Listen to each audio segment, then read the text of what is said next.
Every science fiction utopia utilizes fusion to power their technologically advanced society.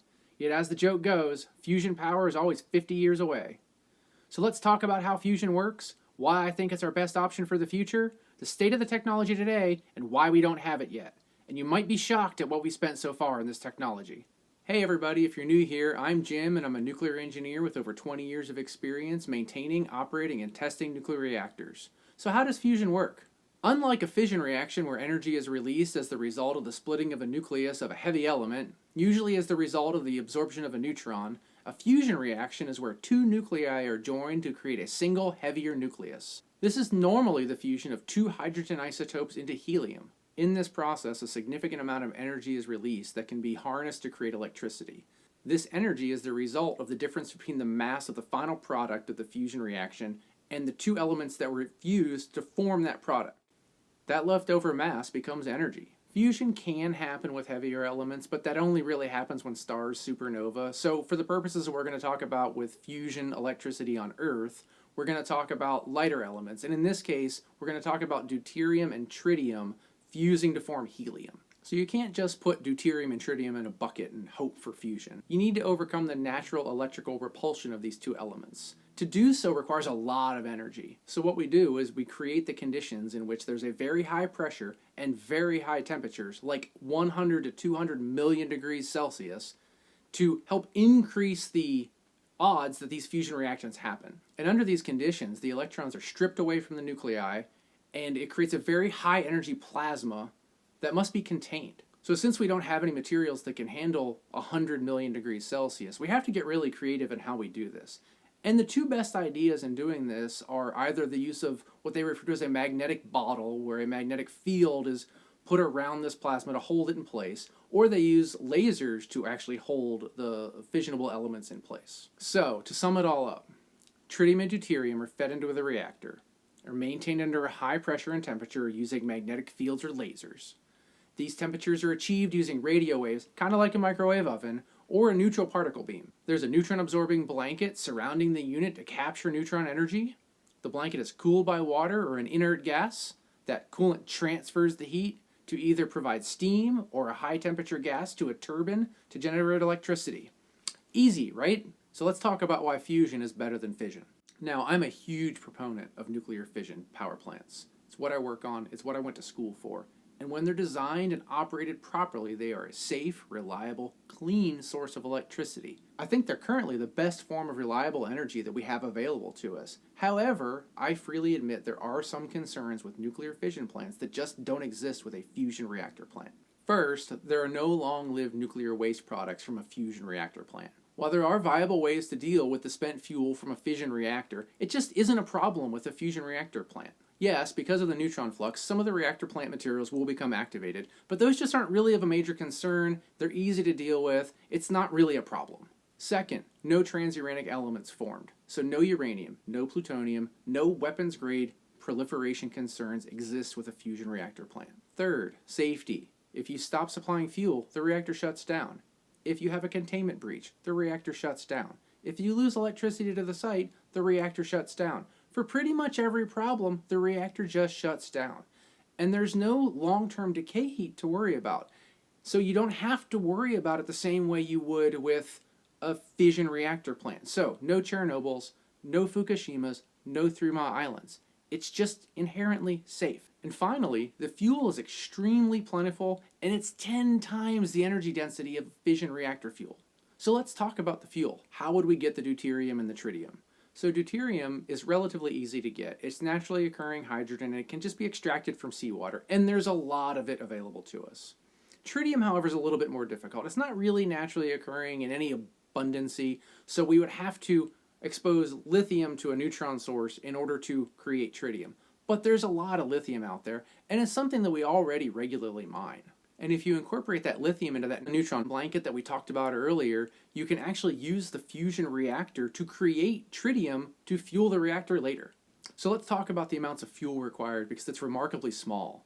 To fuel a 1,000 megawatt plant, which is a normal size electrical production plant, only takes about 250 kilograms of fuel per year, and that's half deuterium, half tritium.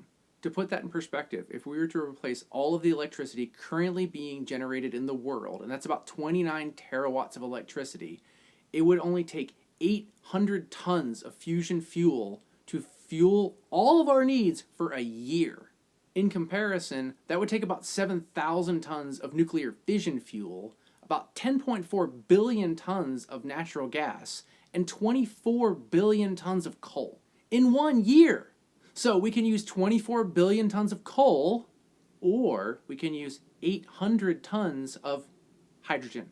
And in case you're worried that we might run out of this fuel someday, there's currently 4.6 times 10 to the 13 metric tons of deuterium in the world's oceans. So even if we doubled our energy use, we have millions of years worth of deuterium available to us in the ocean. And as for lithium, it's plentiful as well, and we already mine a lot of it for other industrial needs. And keep in mind, lithium is not a radioactive element, so there's not that worry as well. And I understand mining of materials always has an environmental concern to it, but it's nothing compared to the amount that we're currently mining, and there's ways to continue to make that better and cleaner. And as we perfect this fusion technology, we can get rid of the tritium part of this equation and go to the holy grail of fusion, deuterium-deuterium fusion. And that would just be take deuterium out of water and supply our energy needs for millions of years. So let's talk about the current fusion technology that we're investigating. The design probably most talked about is the tokamak reactor design. This is a magnetic confinement design where the plasma is contained in a toroidal or donut-shaped magnetic field. This is the design being explored at ITER, a joint project funded by the world's economically larger countries and being built in France. The ITER timeline was hoping to be operating by about 2035, but it's predicted that it will take quite a bit longer than that. The other design that gets attention is one that uses powerful lasers to implode frozen tritium-deuterium pellets. For example, the National Ignition Facility at Lawrence Livermore National Laboratories uses 192 of the most powerful lasers in the world to achieve this feat. Recently, they've become the first fusion experiment to achieve more energy than they consumed. And while this is a huge step forward, there's still a long way to go before we have power to the grid from fusion. Most experts predict that at our current pace, it won't be until about 2050 that we could even possibly have fusion reactors supplying electrical power to the grid. Many predict many decades longer than that. So why don't we have it yet? After all, we've been working on this for over 70 years. Well, it's hard, and it's complicated. It's probably the most complicated engineering project ever undertaken. Now, we have lots of very smart people working very hard on this, and for a very long time. But are we really giving them enough support? I stated earlier that you would be shocked at how much money we've spent on this fusion technology so far, but it's not what you think. Since 1954, America has only spent $35.5 billion on fusion research. That's adjusted for inflation. That's like $500 million a year on average. In fact, the most we ever spent in 1 year was about $1.3 billion back during the energy crisis in the 70s. Now you may ask, what about private industry? Surely they've invested in this. Nope, not really. They've spent about $4.7 billion on it total. I'm sorry, but that's pathetic. To me, this means nobody thinks this is important. This is the promise of true energy independence, of clean, safe, abundant, inexpensive energy for a long time. And we're only spending $500 million a year on it?